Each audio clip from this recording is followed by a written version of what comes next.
हम्म,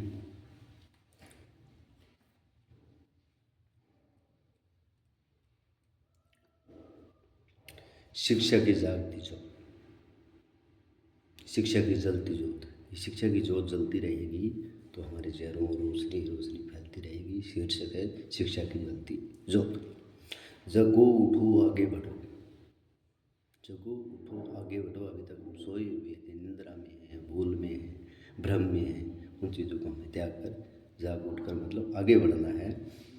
अंधेरे को करो पस्त, और हमारे चारों ओर वातावरण में जो अंधेरा है, शिक्षा रूपी जो अंधेरा है, अशिक्षा रूपी जो अंधेरा है, उसको शिक्षा के माध्यम से दूर करें।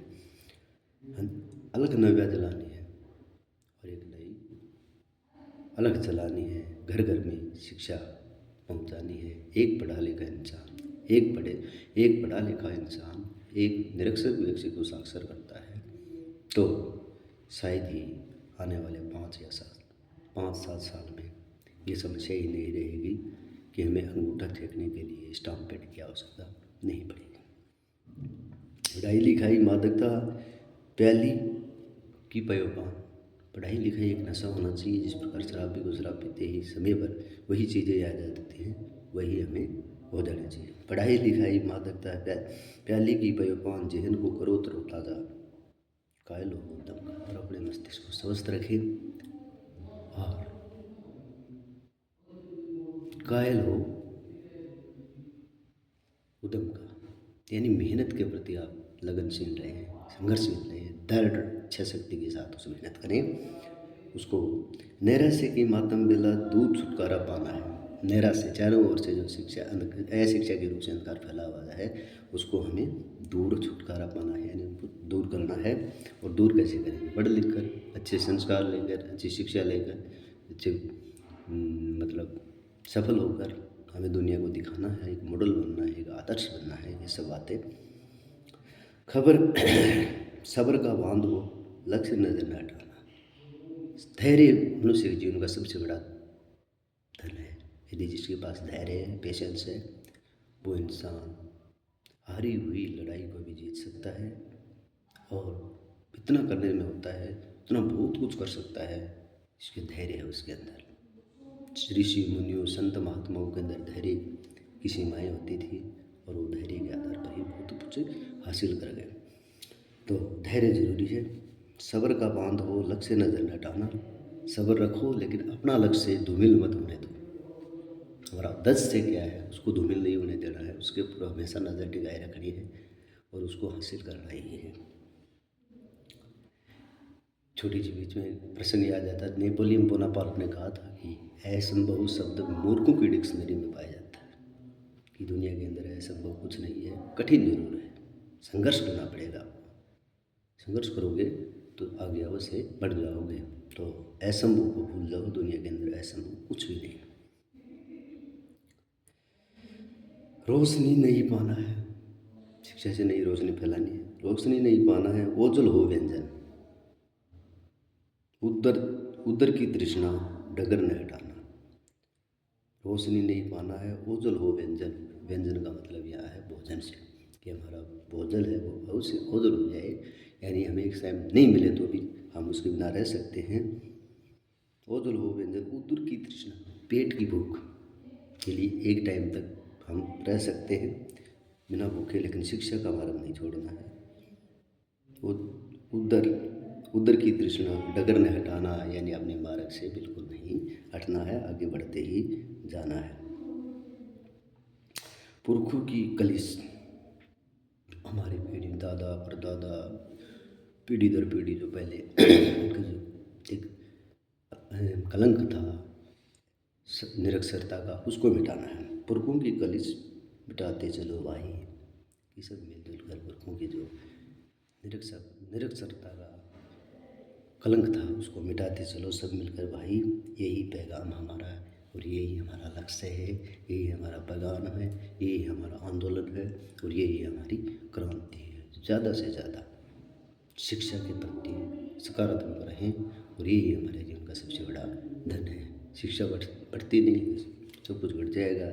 शिक्षा आपके साथ ही रहेगी, साथ जाएगी, विदेशों में सम्मान दिलाएगी, घर में सम्मान दिलाएगी, पड़ोस में सम्मान दिलाएगी।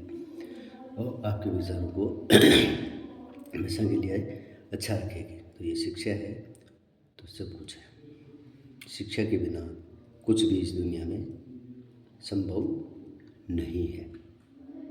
जैसे एक दुआ याद आ जाता है कि मात पिता बैरी बहे जे न पढ़ाए बाल, माता पिता बैरी बहे जे न पढ़ाए बाल, जीवन भर खिंचती रहे अनपढ़ जन के गाल। कि वो माता पिता दुश्मन के समान हैं जो अपने बच्चों को पढ़ने के टाइम में, खेलने कूदने के टाइम में कहीं दूसरी साइड में लगा देते हैं, भेड़ बकरियाँ चराने में लगा देते हैं, काम पर भेजना शुरू कर देते हैं, या घर का कोई काम करवाना शुरू कर देते हैं, तो वो एक शत्रु के समान है। इसलिए कहा कि माता पिता बेरी भये जे न पढ़ाए बाल, ये माता पिता दुश्मन के समान है जिन्होंने अपने बाल बच्चों को नहीं पढ़ाया है।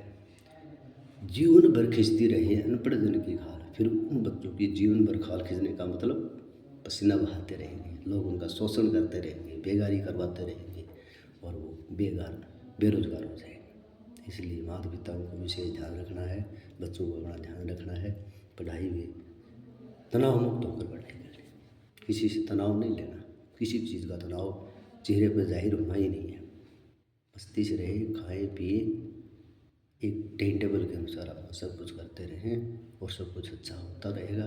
दुनिया के अंदर जितने भी महान क्रांतिकारी हुए हैं, संत हुए हैं, कवि हुए हैं, साहित्यकार हुए हैं, लेखक हुए हैं, क्रांतिकारी हुए हैं, आज़ादी को दिलाने में इन्होंने हमने सब कुछ त्याग दिया। तो ऐसे लोगों की जीवनी पढ़िए आप, विवेकानंद को पढ़िए, महात्मा बुद्ध को पढ़िए, महावीर स्वामी को पढ़िए, भगत सिंह को पढ़िए, चंद्रशेखर आज़ाद को पढ़िए, महात्मा गांधी को पढ़िए और पेरियार को पढ़िए, ओशो को पढ़िए। इनके समान ये संसार मिथ्या है और इसमें संसार में इसे जीवन जो हमारा वो मिथ्या है। हम धरती पर भार नहीं बनना चाहते। तो एक शब्द आता है, आस्तिक और नास्तिक जो एक दूसरे में विश्वास करता है एक दूसरा नहीं करता है। ये अपना अपना विषय है, अपनी अपनी आस्था है। इसके बारे में मैं कुछ नहीं कहूँगा। जो मानता है वो भी अच्छा है, जो नहीं मानता वो भी अच्छा है, लेकिन दोनों ही में स्थितियों में आपको पाप से बचना है। अपना कर्म अच्छा होना चाहिए, हमारी सोच अच्छी होनी चाहिए, हमारी समाज में जो छवि है वो एक दर्पण के समान होनी चाहिए, पारदर्शी होनी चाहिए। साहित्य समाज का दर्पण होता है। समाज को समय समय पर उन्होंने आईना दिखाया है और मार्ग पर लाया है। तो इन सब बातों से इंसान से बढ़कर इस दुनिया में कोई चीज़ कीमती नहीं है। पढ़ाई ही एकमात्र है, वो आपको शिक्षा से के माध्यम से आपको जहाँ तक पहुँचना हो वहाँ तक ले जा सकते हो। देश में जाओ, विदेश में जाओ और कहीं जाओ, यदि आप पढ़े लिखे हो तो आराम से वहाँ भी आप अपनी सर्विस कर सकते हैं। पढ़ाई लिखाई का मतलब या सक्सेस होने का मतलब अधिकांश लोगों का मतलब है कि सरकारी नौकरी मिलना, ये गलत है। ये डाउट आज ही निकाल दें, इस डाउट में न रहें। पढ़ने लिखने का मतलब है सफल इंसान बनना। सब सफलता के पीछे में सब जोड़ देते हैं सरकारी नौकरी मिलना, गलत। सरकारी नौकरी नहीं मिलेगी किसी को, सबको नहीं दे सकती सरकार। आप अच्छे डिप्लोमे में इंजीनियर बनिए, प्राइवेट बहुत अच्छे अच्छे पैकेज पर लेके जाते हैं।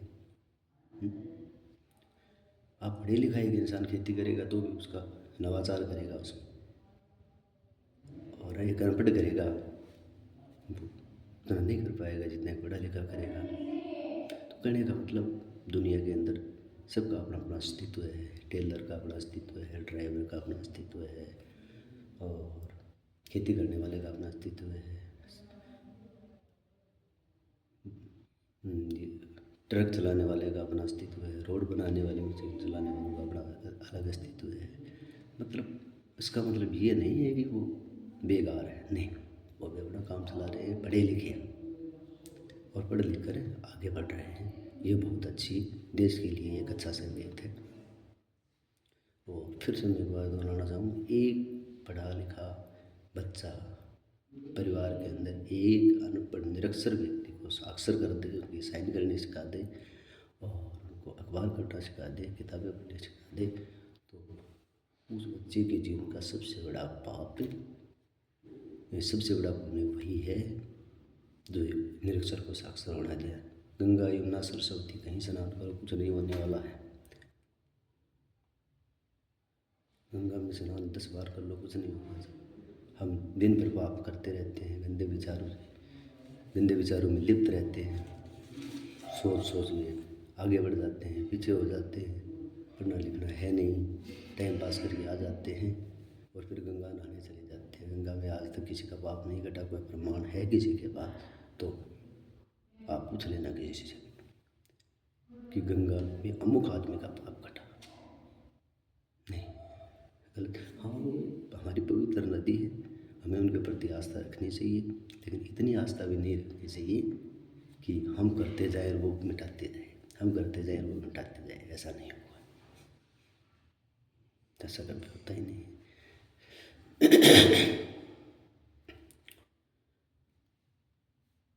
गंगा के अंदर वही पाप, हालांकि मैं इन चीज़ों में विश्वास नहीं करता हूँ, फिर भी कह देता हूँ, गंगा के अंदर वही पाप मिटते हैं जो जाने अनजाने में हो जाते हैं। और एक व्यूह करके षड्यंत्र पूर्वक कोई पाप किया जाता है, वो न तो गंगा में तो पाप होता है, साफ होता है, न यमुना में साफ होता है, न नरक में होता है, न स्वर्ग में होता है। वो सिर्फ और सिर्फ क्या है, हमें उसका कष्ट, उसके फल इसी जीवन में, इसी धरती पे और इसी जन्म में लेके जाना पड़ेगा, उसको ख़त्म करके जाना पड़ेगा। भुगतने के बाद ही हमारी आत्मा रहती है। पहले लोग मर जाते थे, लेकिन आत्मा भटकती रहती थी। कहते थे ना, उसकी आत्मा भटक रही है, उसको वहाँ नहीं भेजा, उसको वहाँ नहीं भेजा। एक लोग की उदंतियाँ हैं ऐसी कि इंसान मर जाता था, आत्मा भटकती रहती थी। लेकिन अब मैं हाथ जोड़ के विनती करता हूँ कि अब लोगों की आत्माएं मर चुकी हैं, सिर्फ एक शरीर का ढांचा है वो घूम रहा है। आत्मा नहीं है किसी की। आत्मा सो परमात्मा जो कहते थे हम, आत्मा है वही परमात्मा है। तो परमात्मा का हमारी आत्मा में है। हम परमात्मा एक हो जाए, उसे सुनने कहते हैं। और सुनने का मतलब ही मुक्ति है, सुनने का मतलब ही मोक्ष है। मतलब एक और एक मिलकर शून्य हो जाए, इसका मतलब हमें आत्मा। और ये एक होने का मतलब न तो वेदों तो गीता में, रामायण महाभारत, मंदिर मस्जिद गुरुद्वारा कोई भी जाओ, कोई इष्ट देवता की पूजा कर लो, उसके पास कोई उपचार नहीं है। वो मृग वाली बात है, हिरण वाली। उसकी नाभि के अंदर कस्तूरी है, वो पूरे पगुपों में बात घूमता रहता है, उसको खुशबू। और दौड़ दौड़ के इतना परेशान होता, थक जाता है, सांस चढ़ जाते हैं और वो ख़त्म हो जाता है। और उसकी नाभि से कस्तूरी कोई दूसरा निकाल के ले जाता है। यही हालात हमारे यहाँ हैं। मेरा इतनी विनती है, एक टाइम खाना कम खाओ, सुबह पढ़ाओ। जब पढ़ने का हमें अधिकार मिला हुआ है तो हम पढ़ें। भले ही आप अपनी पढ़ाई का खर्चा निकालने के लिए छोटा मोटा साइड बिजनेस भी कर लें, और फिर भी आप स्कूल में से पढ़ के लिख के आप उसे सफल बने। ऐसे बहुत से उदाहरणों से हमारा इतिहास भरा पड़ा है। लेकिन इतिहास ही भी कहता है कि इसके लिए पसीना बहाना ज़रूरी है। लिबास बदलने से कुछ नहीं होता, पसीने से नहाना ज़रूरी होता है। तो आज की कविता में, आज की थॉट में इतना ही। जय हिंद, जय भारत, जय नव साहित्यकार, नव साहित्य पेज को प्रणाम। आप सभी को साधुवाद। वीडियो मन से सुनिए, सब्सक्राइब करें, लाइक करें और कमेंट करें। कोई गलती हो तो कमेंट बॉक्स में ज़रूर